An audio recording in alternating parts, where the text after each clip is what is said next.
You want your plants to dry out quickly, and people keep killing their plants because of this myth. A bigger pot will give your plant more room to grow. All of this soil has air pockets, some that you can see and some that are microscopic. When you water your soil, it becomes dense and compacted. A lot of air pockets, including microscopic ones, get forced out. So now your soil lacks oxygen, but your roots need oxygen to survive. But now you have more questions. Questions like, hey Lee, does that mean every time I water my plant, am I depriving it of oxygen? Does that mean I'm killing it? Come here. Yeah, kinda. While I set up for this experiment, let me give you an analogy. It's kind of like a seesaw. You want a good balance of your soil being wet to take up water and nutrients, and then having your plant dry out to have good access to oxygen.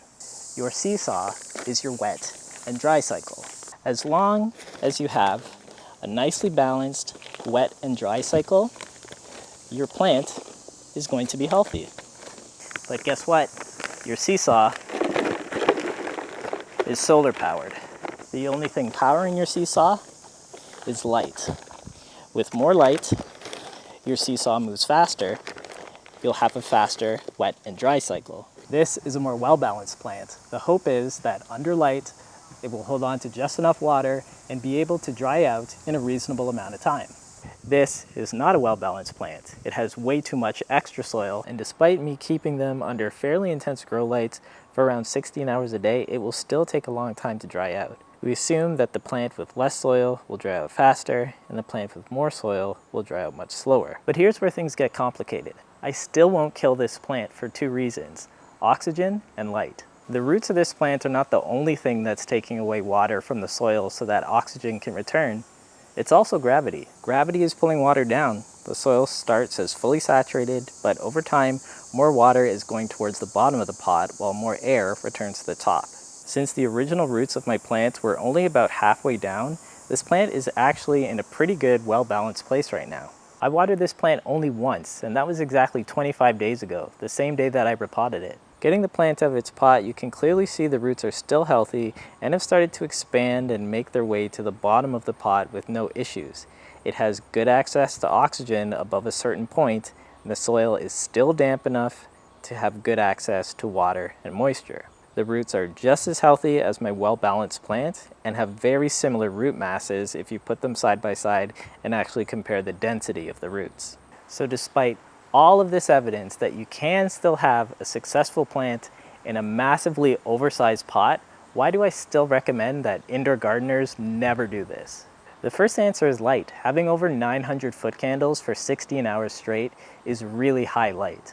On a consistent level, that's more than 4 times the amount of light that you would get from a typical unobstructed window. If I were to give this plant 4 times less light, there would be no way it would ever be able to pull enough water away from the roots for it to dry out effectively. Not enough oxygen would return to the soil, even with the help of gravity pulling the water down. Less light equals less chance of survival for this plant. I was also consistently checking the soil for moisture levels, and watering this plant once every 30 to 40 days might have been a good routine for it. Any quick Google search would have told you that this plant, this syngonium, would have had a much better watering schedule if you watered it once a week, even twice a week in the summertime with some sources. This is so far off from what this plant in an oversized pot would have really needed to be successful. Watering like this would have absolutely killed this plant. Instead, I'm here incessantly hovering over the plant, checking with a moisture meter every couple of days to ensure that it's still drying out, and at what rate, and by how much, so I can water again at the perfect time. Managing the moisture has become an absolute chore, and while it's generally fine with one plant, I can't imagine what that would be like with multiple.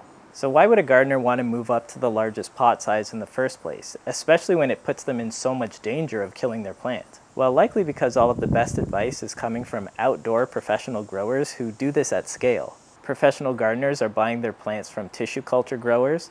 Plants start out in jars, move on to cells, and then get shipped out to their garden centers. Imagine getting a box full of these cells, and now it's your job to move these plants to the right pot size. Every few months you go up in pot size from this one to this one and that one and so on and so forth until you finally reach the target size that you want to sell it at. As a business, if you wanted to save time and labor, you would go up to the largest pot size as quickly and as safely as possible, something more like this. Well, that's exactly what they do. They move the cells to a 3 to 4 inch pot size, and then from there, they generally skip straight to their target pot size, something like this.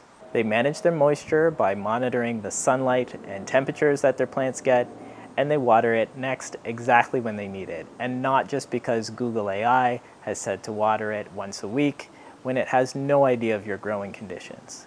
Outdoor gardeners who move from small pots to giant pots have way more access to light and temperature when compared to indoor growers.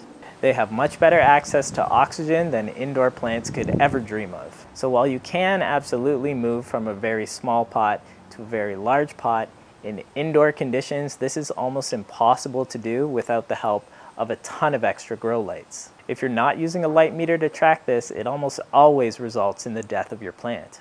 This is why you'll always see me recommending very small pot size increases, around 2 inches after the roots have taken up either 70 or 80% of your pot mass. It's just much safer this way. So until I know every last one of you has a light meter so you know how much light your plants are getting, this will always be my recommendation.